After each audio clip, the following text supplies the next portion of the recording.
In this video, I'm pulling the transmission on a third generation Dodge Ram pickup with the 5.9 Cummins and the 48 RE automatic transmission.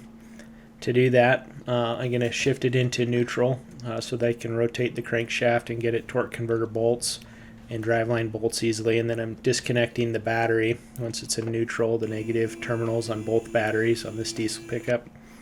And then I'm going to take off the drive lines, but first I'm going to clean it up just a little, hit it with a little bit of water and air to make the work environment a little more user-friendly. And then I'm indexing the drive lines where anywhere they bolt on. Not necessary to do it at the transfer case or transmission output shaft. But then taking out all those bolts and the hanger as well. This is a long box, got a long drive line to it. And then taking off the bolts on the front drive line from the transfer case to the front differential if you have four-wheel drive. You might have to smack it a little bit with a hammer to free it up, like I did. And then there's a couple of bell housing bolts that if you take those out, it'll free up that exhaust hanger, and that's really the only piece for the exhaust system that will be a factor for the removal. And then I'm taking off this little inspection cover so it doesn't get damaged on removal.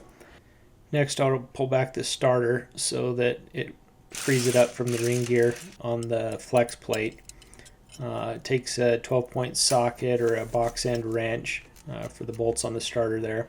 I'm not going to disconnect anything electrically. I'm just going to take out the 3 bolts and slide it back so it's clear for removing the transmission and won't hang up anything on the drop down.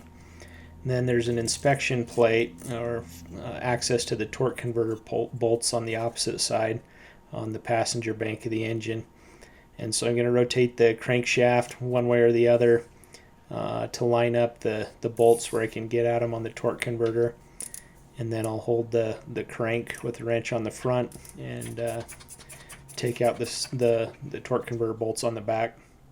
There's 6 of those, so you just rotate the crank and repeat that process until you've removed all 6 bolts. Next, I'll disconnect the electrical connections at the transmission and transfer case, as well as remove the shift linkage. There's one connector behind the throttle valve that's difficult to get out, so if you take out these 2 bolts, it will swing out of the way and allow easy access for disconnecting that particular connector. All the others are easy to get at. And then I'll disconnect the vent line to the transfer case, and then I'll start working on cooler lines. It's kind of an odd size. I cleaned up the area a little bit around first. I think it was like a 20 millimeter and something else, but I just used a couple of crescent wrenches to break them free and disconnect those. There's one up near the bell housing and one towards the back of the transmission on that driver's side. With those both off, it's time to support the vehicle or the engine and transmission and get ready to drop it. So I have this 2x4 cross piece in place to support the rear of the engine, which isn't really necessary. It has really healthy mounts on the back of the 5.9 Cummins engine. So I got the transmission jack in place, supported the engine a little bit there in case it was needed, and then I'm removing the rear cross member bolts, and then I'll drop that cross member so the transmission can clear it. You can drop this transmission with or without the transfer case on. It's a lot of weight and it's really aft heavy if you leave the transfer case on, so you want to make sure you got an appropriate jack to do it if you're going to do it together.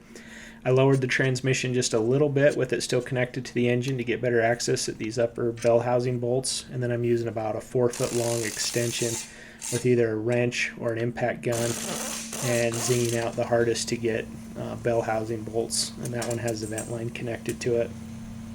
This one has the oil dipstick on it, and when I removed it, the transmission actually began to separate a little bit on the right hand side, so I put in that lower bolt on the right hand side of the bell housing that was originally holding the exhaust hanger. I put that back in for now, and then took that bolt out, and then I'm going to pound on the little bracket for the dipstick to pull the dipstick out of the transmission so that it won't hang up when I drop it.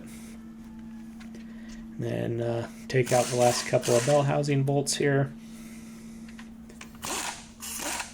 Take out the one I just put back in on the right side, and then before I take out the very last one, I hook up my strap on my jack so it doesn't fall off, and then take out the last bolt. And then as I begin to lower it, all that weight at the back of the transmission, it came free, and I was able to pull it back and clear the engine, pull the torque converter out of the flex plate, but I wasn't comfortable with how it was sitting on the transmission jack, so I raised it back up in there.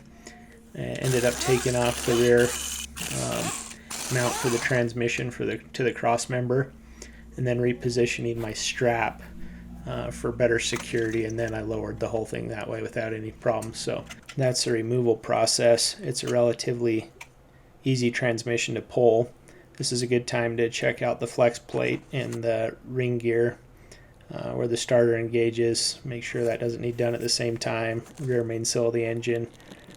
And then depending on the nature of the work you're doing, you may want to cap the lines to keep contamination out, and then any holes or openings if you're going to wash it or anything like that. But this transmission's not a bad one to work on if you want to attempt to rebuild one on your own. There's some great literature out there. I'll provide links in the description for a good rebuilder's manual and other things. But hope you found this useful. I appreciate you watching, and hope you like and subscribe.